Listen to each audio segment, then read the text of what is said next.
नमस्कार शेतकरी बांधवांनो, खरबूज पिकामध्ये येणारी महत्त्वाची समस्या म्हणजे विल्टिंग आणि त्याच्यावर काय उपाय करावेत हे थोडक्यात आपण 2 मिनिटात जाणून घेऊया. तर आज आपण उभा आहे आंबे तालुका पंढरपूर येथील शेतकरी श्री चैतन्य चव्हाण यांच्या खरबुजाच्या प्लॉटमध्ये. आणि या प्लॉटवर आज हार्वेस्टिंग चालू असून सुद्धा तुम्हाला कुठेही वेल बसलेला दिसत नाही. तर याच्यासाठी करायचे उपाय म्हणजे प्लॉट ज्यावेळी तुमचा 35 ते 45 दिवसाच्या दरम्यान असतो त्यावेळी जर तुम्ही ट्रायविल्ट 1 लिटर, पॉसिडॉन 1 लिटर, निमॅरेस्ट 1 लिटर आणि ह्युमिक अर्धा किलो हे जर तुम्ही ड्रीप न सोडलं तर पुढे चालून तुमची विल्टिंगच्या समस्येपासून तुम्हाला बऱ्यापैकी मुक्तता मिळू शकेल.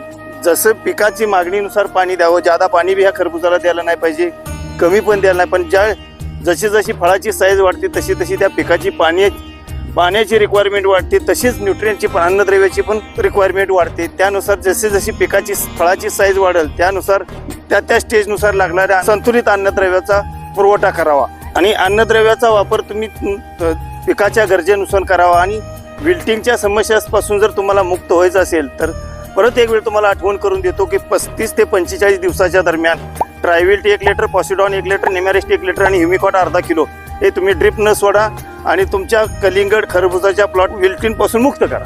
धन्यवाद.